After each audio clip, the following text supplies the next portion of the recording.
why because the crowd, my seat was the best seat in the house. But I watched the fight for the first time on TV about a month ago. And when I watched that fight, my whole perception changed. Wilder won that fight. I'm sorry. Fury won that fight. First one. Fury won the fight. In rounds, I had him in head like 8-4. In points, I had him at 116, 113. The knockdowns closed the gap. Yep. But the thing was, Wilder didn't do any really in between all those rounds. He let Fury pity pat him. He has to cut the ring off. Wilder has to cut the ring off this fight. He has to make Fury engage. If he can do that, Fury will be vulnerable and will be wide open for a counter shot. He's not the best defense. For him, he's slick. He has his own things that work for him. He's really herky-jerky, and that works for him. And most guys can't deal with that. Wilder to be successful, and he can be. Listen, one thing I love about Wilder is he believes in himself and his power. I love that because and the things that he says in life, he walks it as he talks it. And I love that about him. But I always tell people this: either he's not being taught how to fight properly, or he's not willing to learn how to be taught how to fight properly. It's one of those two things, because you know what? As good as he is, he could be a whole lot better. He's very amateur in the things that he still does. He's very amateurish. And for a man to be at that pinnacle where he's at, and the level of in the top, his skills don't match where the person's at. And he can be a whole lot better. And, hopefully I think it's wrong or we get mad at him. Listen, I'm telling you, you can be better than you actually are. If either someone teaches you how to be better, or you take time to really listen and learn and accept those things. Some fighters get kind of complacent. They're good where they're at, and they just stay right there, and they don't try to get better. And he's a hell of a puncher, man, and he can be even better with his punching power. It's just that the way he places them, they're not. A lot of shots are like kind of wow, swinging shots. When he plays the shot real good, it works for him. Yeah. So. The first fight, when I really watched it on TV with nobody around me, I thought Wilder won. Those are the words of David John Jackson. And David John Jackson had a lot to say about the first encounter between Tyson Fury and Deontay, the Bronze Bomber Wilder.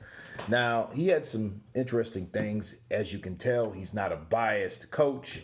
He just wanted to put his counterpunch, his critique in there with Deontay Wilder. And at first, he thought Wilder won.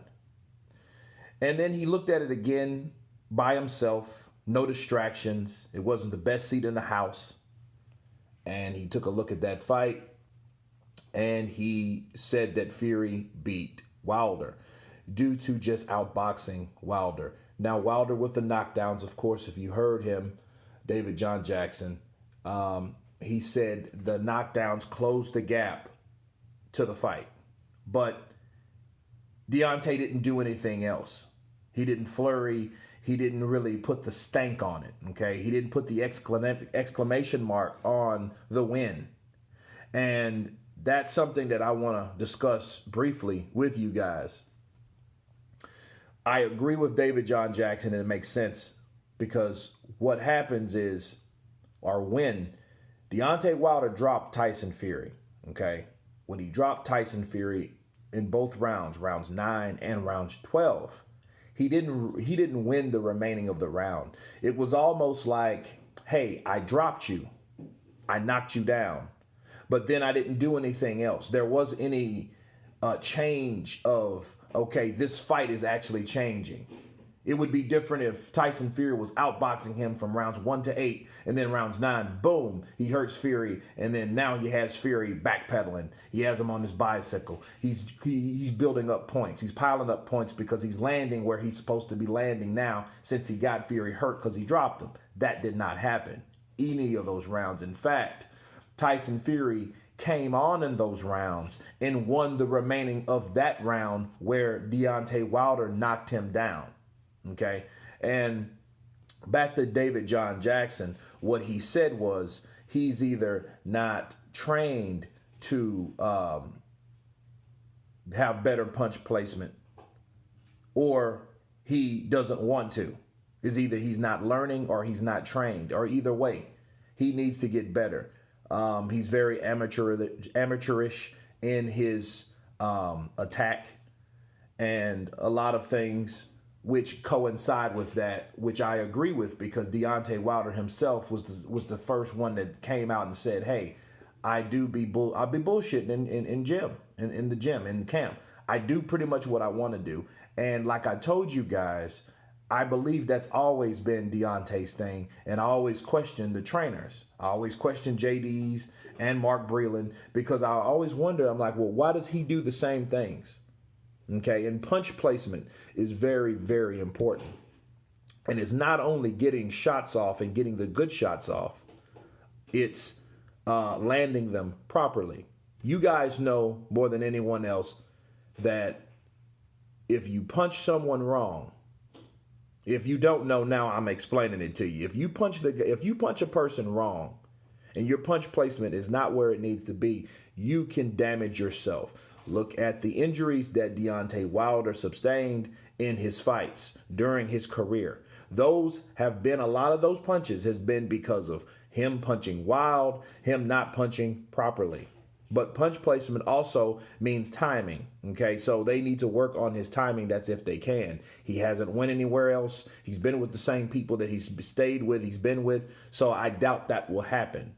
But David John Jackson also did include, okay, that Deontay Wilder believes in what he's going to do. He believes in his power. That speak it, believe it, receive it mentality works for him. Okay, and that's something that he said he loves about Deontay Wilder, but he could be a lot better. Okay, and to wrap this up, Deontay Wilder spoken or critiqued by David John Jackson, or John David Jackson, which a lot of people call him David John Jackson, but he says he has to cut off the ring for Tyson Fury. And that's ironic. That's exactly what Tyson Fury said about Andy Ruiz and Anthony Joshua, right?